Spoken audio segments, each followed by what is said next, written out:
Bem, a síndrome dolorosa do trocânter maior, ela corresponde ao conjunto de sinais e sintomas que se caracteriza por uma dor na face lateral do quadril, que se irradia para a coxa, para o joelho e, ocasionalmente, né, para a região do glúteo também. Então, é comum do paciente vir e reclamar que a dor não é especificamente na região do trocânter maior, mas ela irradia um pouco para cima, um pouco para baixo, e a dor é meio que irradiada, não é uma dor muito específica, né? Tem uma prevalência que é bastante variável, né, de 10 a 25% da população, né, e uma incidência de 1,8 por mil ao ano, predominando sexo feminino em pacientes obesas acompanhadas por dor lombar, osteoartrite e hipossensibilidade no trato iliotibial. Então, aqui já começa uma dificuldade quando a gente vai fazer o exame ultrassonográfico dessas pacientes, porque geralmente são pacientes obesos, e aí a gente tem aquele problema, né, de o subcutâneo muito espesso acaba dificultando a realização do exame, porque o transdutor muitas vezes acaba não chegando até a região e acaba sendo bastante difícil de fazer a avaliação. E como dores na região lombar podem irradiar também para a região, acaba ficando sempre muito difícil da gente fazer o diagnóstico. Então o quadro acaba sendo inespecífico, podendo estar relacionado a uma radiculopatia lombar, um encarceramento do nervo cutâneo lateral da coxa, fraturas do colo femoral e mesmo fibromialgias. Todas essas situações podem dar dor na mesma localização. Daí a grande dificuldade para se fazer o diagnóstico. Com relação aos critérios, né, eles não estão plenamente estabelecidos. Eu tenho poucos trabalhos na literatura mostrando a real acurácia da ultrassonografia e da ressonância magnética. Tá? Para a gente poder entender um pouquinho da patologia, vamos fazer uma revisão da anatomia da região, tá? E explicar onde que cada músculo se insere, um pouquinho da biomecânica também. O ombro e o quadril, eles são articulações que, apesar de estarem distantes, né, elas são bastante semelhantes com relação à parte biomecânica e funcional. São articulações triaxiais, ambas fazem grande parte dos movimentos, né, rotação, abdução, flexão e extensão, e são os elos proximais dos membros superiores e inferiores. E por isso, muito da fisiopatologia que a gente encontra no ombro, a gente vai verificar no quadril também. No ombro eu tenho o manguito rotador, no quadril eu tenho o manguito abdutor. No ombro eu tenho o arco coracoacromial, na região do quadril eu tenho o trato iliotibial, que vão ser estruturas por onde o manguito abdutor do quadril vai, na verdade, entrar em conflito e gerar as alterações que a gente vai ver mais adiante.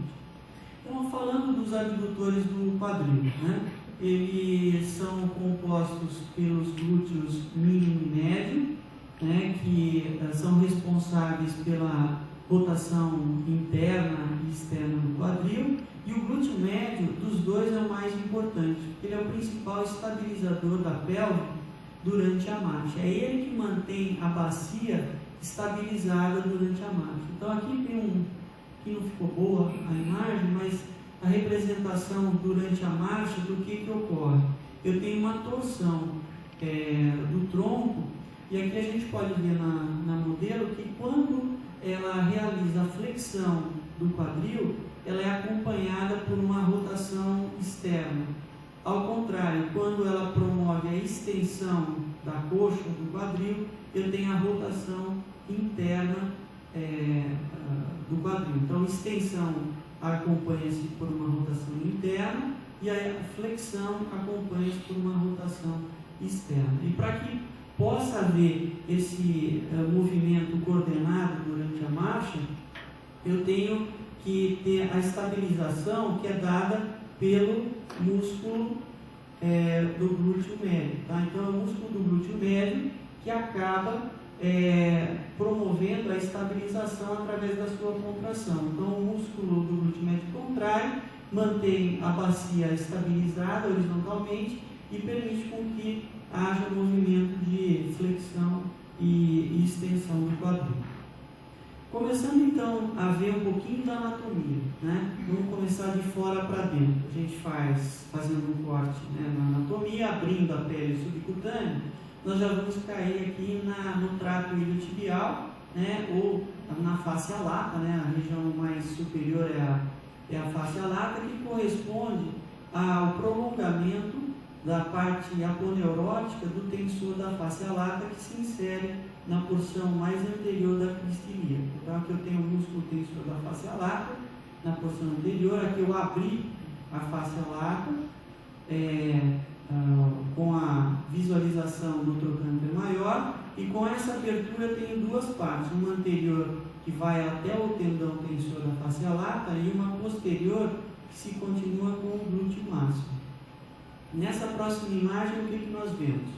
Glúteo máximo, a face lata aberta, trocânter maior do fêmur, músculo e tendão do glúteo médio inserido em duas regiões, na faceta lateral e na póstero superior do fêmur, e o glúteo mínimo inserido na faceta anterior. Tá? Descendo um pouquinho mais com uma imagem, nós vamos ver o vasto lateral. Vocês podem então notar que o glúteo mínimo e o glúteo médio eles estão em íntima relação, e é como se fosse o supraespinhal e o infraespinhal do ombro. Eles vão ser responsáveis pela abdução do quadril e pelos movimentos de rotação interna e externa através da inserção deles na faceta lateral, né, o glúteo mínimo, e na lateral e póstero superior do glúteo médio.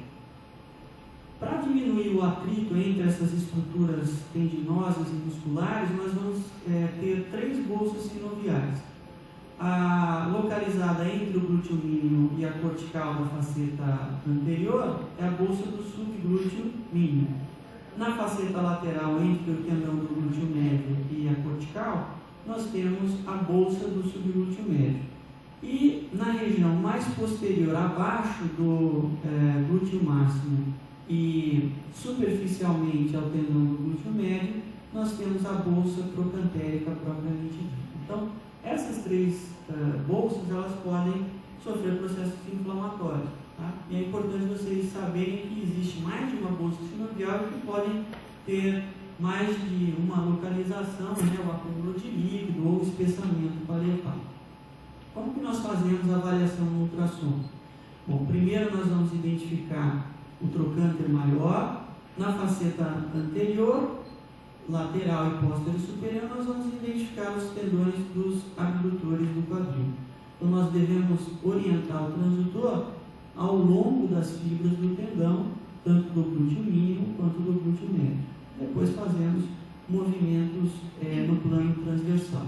Então aqui são imagens mostrando a ressonância e a ultrassonografia.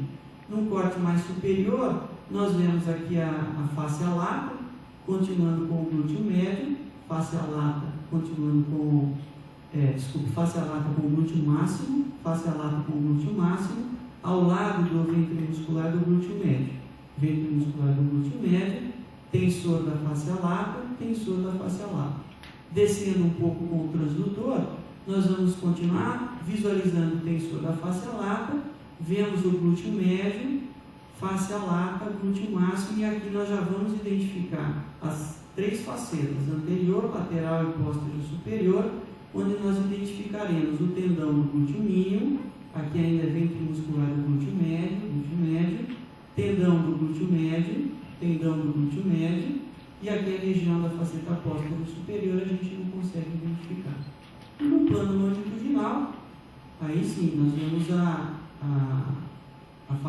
faceta póstero superior com a inserção do glúteo médio. Aqui vale um lembrete que muitas vezes com o paciente em posição neutra, esta região de inserção do glúteo médio, na região mais posterior, pode apresentar anisotropia.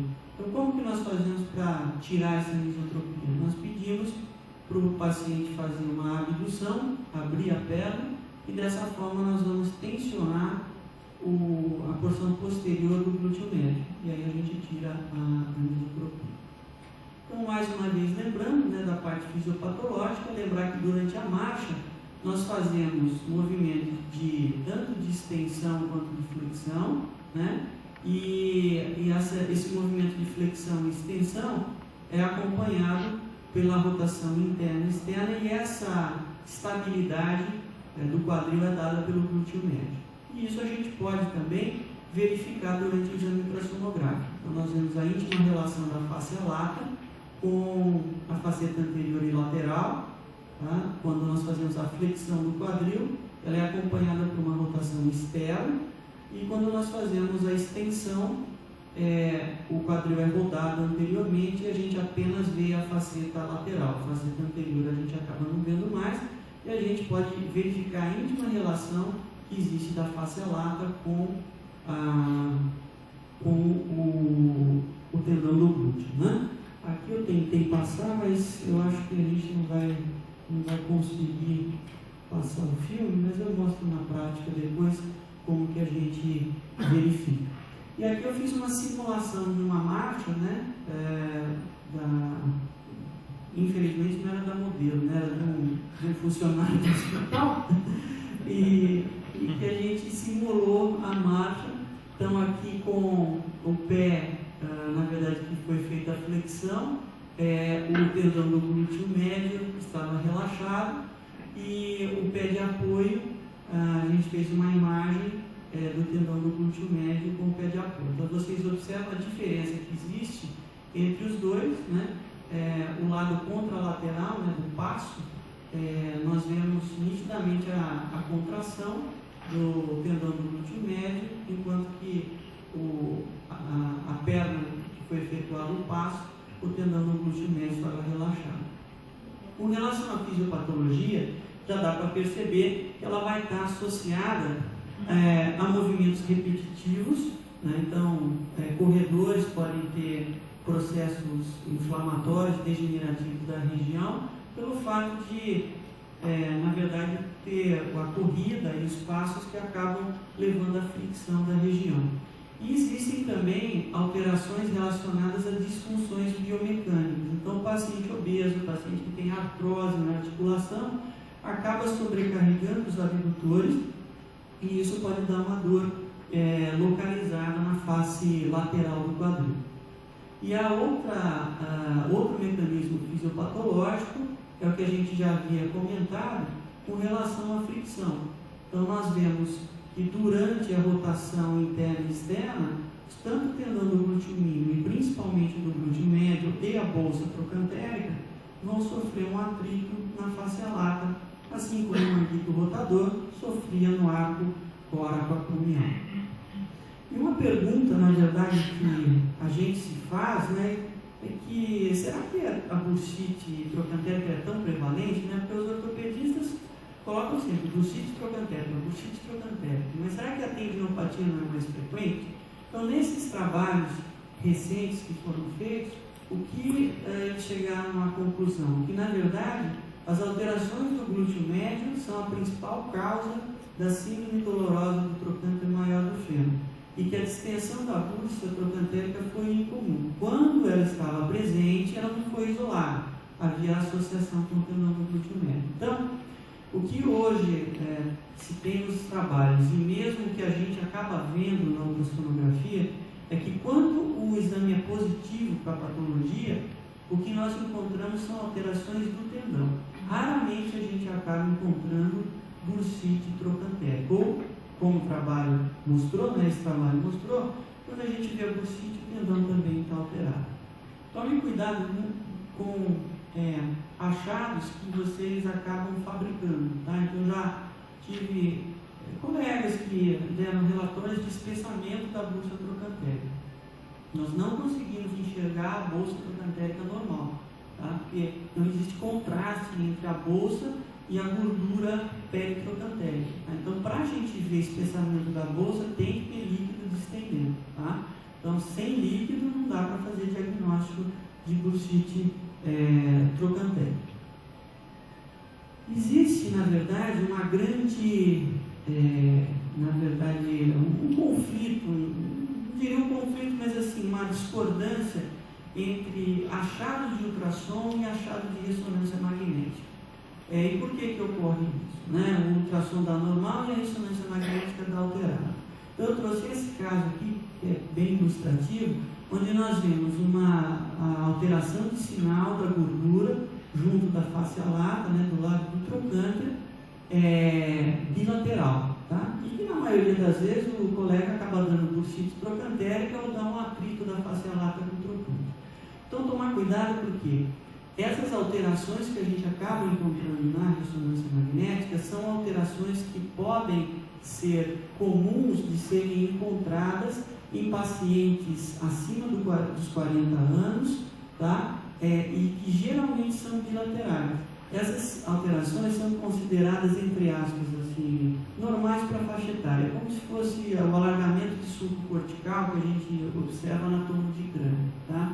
Então, naquele caso, era um paciente com suspeita de pubeite. Tá? Então, não tinha nada de alterado, de sintoma relacionado com bursite trocantérico. Então, a gente tem que tomar cuidado para a valorização dessas pequenas alterações de sinais que a gente acaba vendo na ressonância, que muitas vezes quem está certo é o ultrassonografista e não a ressonância magnética. Tá? Então, a gente só vai acabar valorizando em pacientes mais velhos nos casos onde houver um predomínio de um dos lados, nessa alteração de sinal, e tiver a clínica daquele lado. Tá? Se for bilateral e sem sintomatologia, não vamos valorizar aquela alteração de sinal. Tá?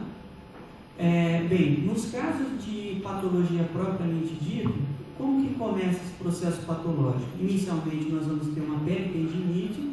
Então, tem uma alteração de sinal em volta do tendão, que muitas vezes eu não consigo ver essa alteração de ecogenicidade na ultrassonografia, e que com o passar do tempo nós vamos identificar as tendinoses e, eventualmente, quadros de rotura parcial ou rotura completa.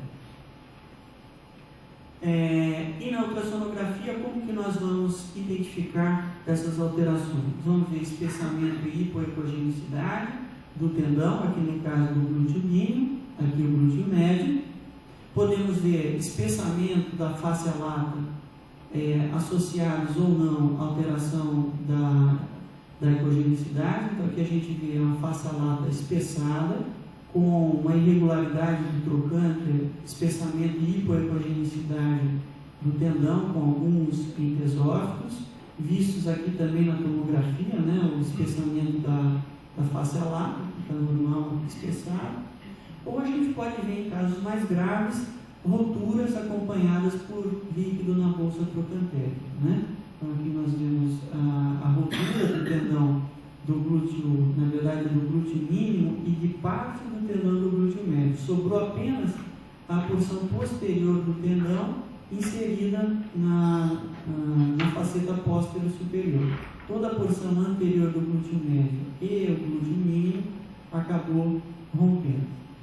E nós podemos ver em alguns casos, mas muito raramente, esse é um caso que eu acabei vendo na ressonância magnética e levei para o ultrassom para ver se dava para ver essa alteração. Situações onde eu vejo a alteração de sinal na ressonância magnética, eu vejo esse alto sinal entre a faceta lateral e a face lata, com o espessamento da gordura, e que eu consegui acabar vendo na ultrassonografia o espessamento e a hiperecogenicidade. Vocês observem a diferença deste lado para o lado contralateral. O aumento da espessura da gordura, inclusive, desloca a face lata lateralmente, diferentemente desse outro lado, que ela sai hipoeicóica com a espessura normal. Tá? Então, em algumas situações, você vai conseguir identificar uma hiperecogenicidade, um aumento da espessura dessa gordura, tá? Mas muito raramente. Então, confie mais nas alterações do tendão, e essas alterações o ultrassom acaba conseguindo ver com uma acurácia bastante boa. Com relação aos diagnósticos diferenciais, quais são os principais que a gente deve lembrar? O primeiro deles é a tendinite calcária.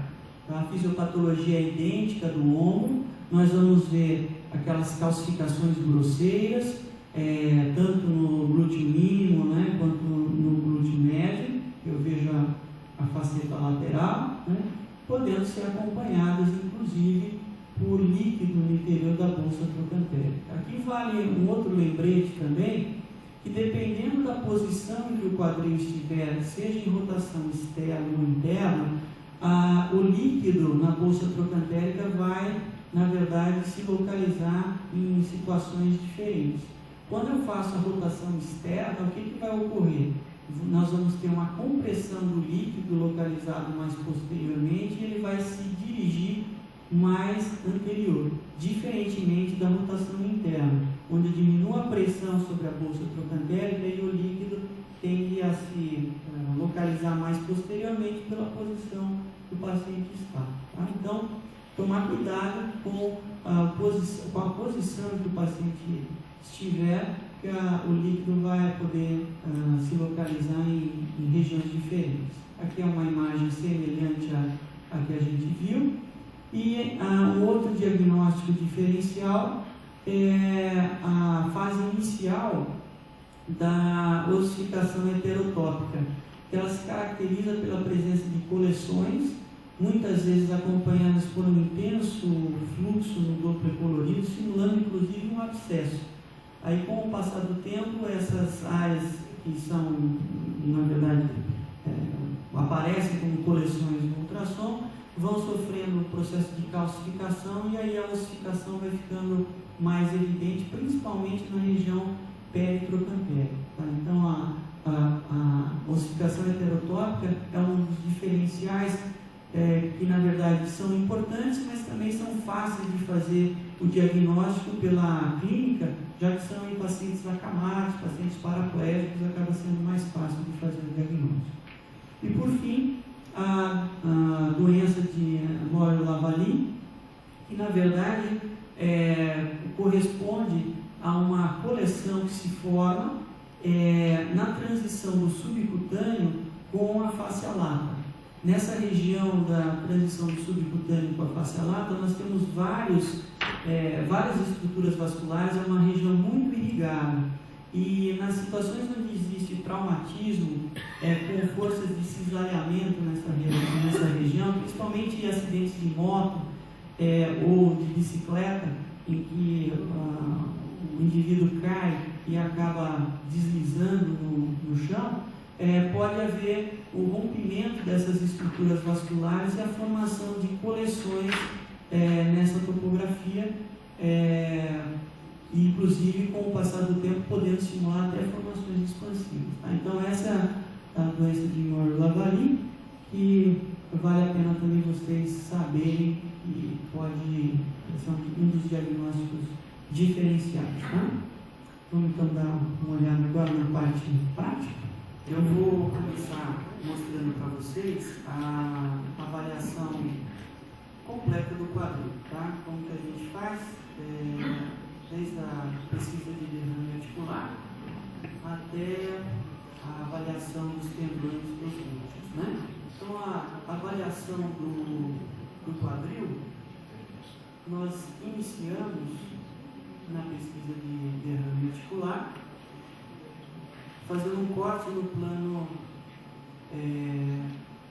sagital, onde nós vamos identificar a região do acetábulo, a cabeça do fêmur, região da cápsula articular, e aí nós descemos para a região do colo. Por que a gente desce até a região do colo? Porque, na verdade, o recesso sinovial ele vem até essa região. Então, o líquido, quando ele se acumula, a gente vai poder identificar líquido nessa topografia. Então, aqui nós vemos a cápsula articular e os dois componentes da cápsula, tanto o componente superficial quanto o profundo, que se confundem com a própria sinóvia. Se houvesse líquido, nós veríamos uma separação das duas camadas. Tá? Então, quando nós fazemos a avaliação da espessura da cápsula e da sinóvia para ver se ela está normal ou não, nós tomamos como base os dois componentes, o superficial e o profundo, para fazer a medida até a cortical óssea. E esse valor normalmente é até 5 milímetros. A gente pode ver aqui que bateu, né, os 5 milímetros.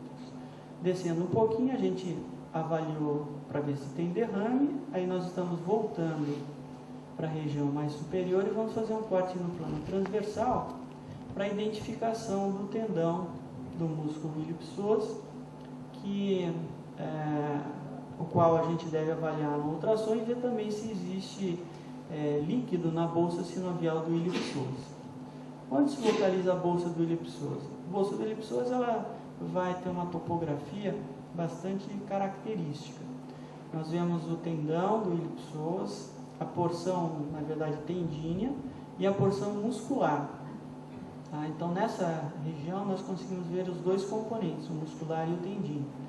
Logo abaixo do tendão do ilipsoso, nós vemos a cápsula articular, que está em contato com a cabeça do fêmur e com o pubis mais medialmente.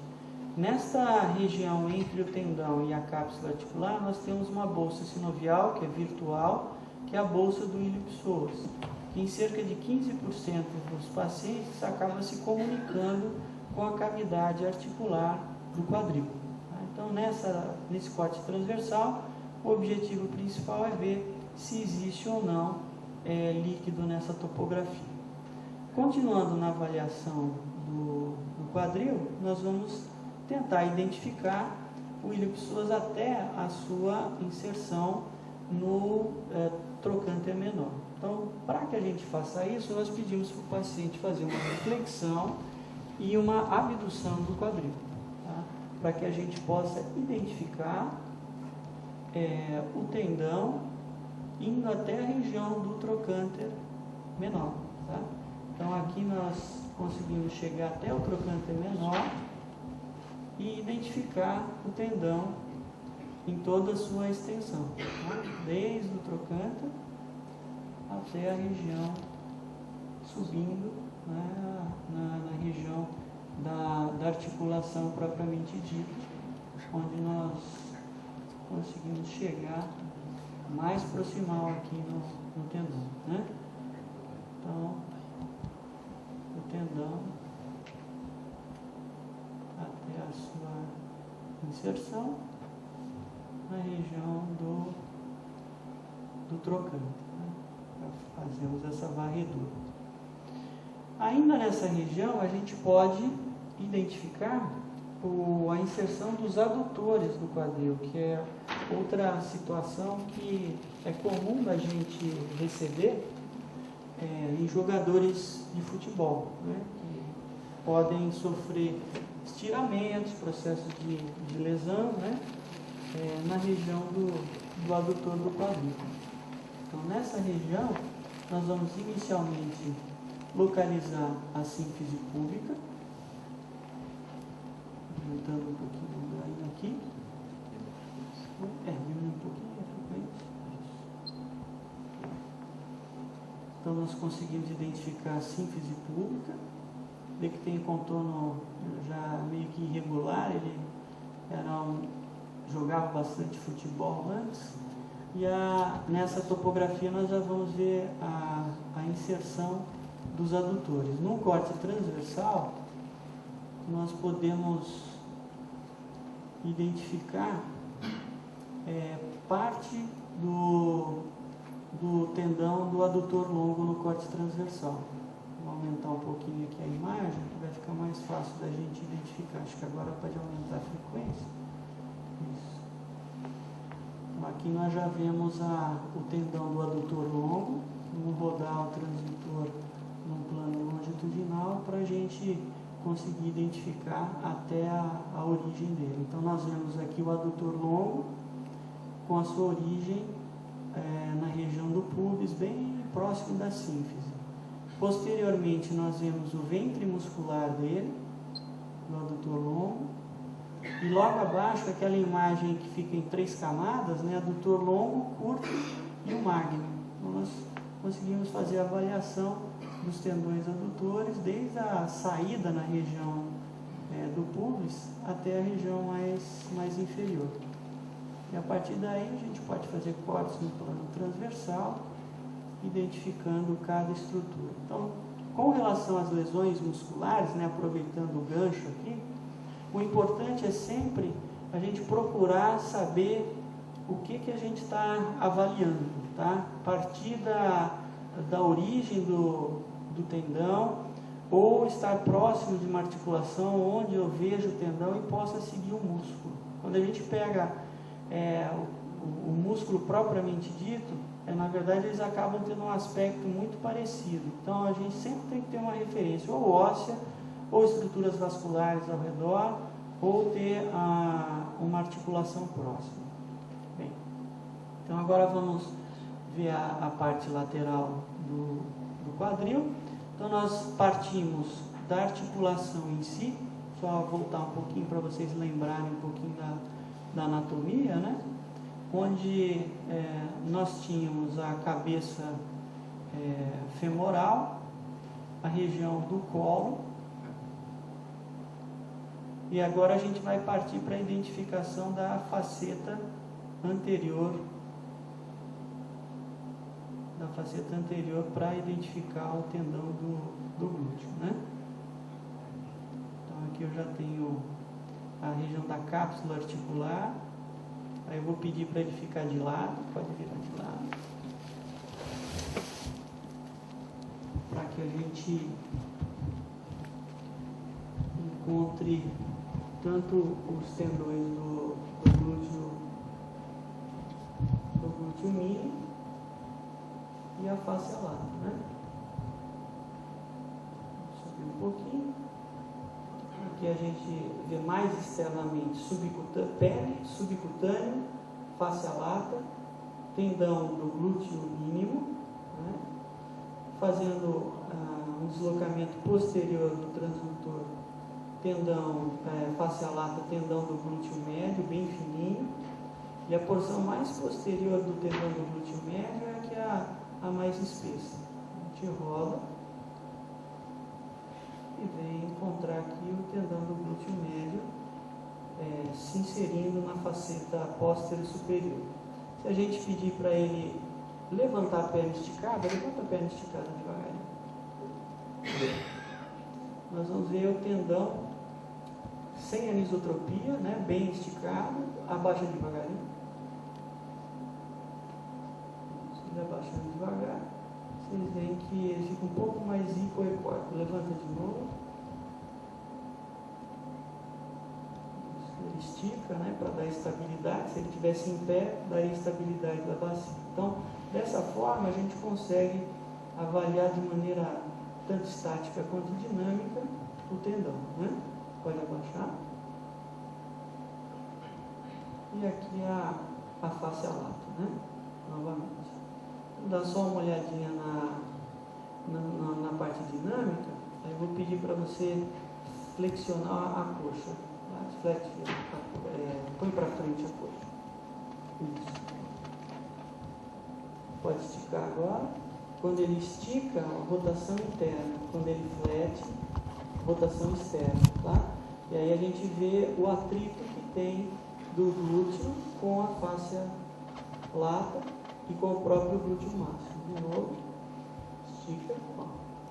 Glúteo, face,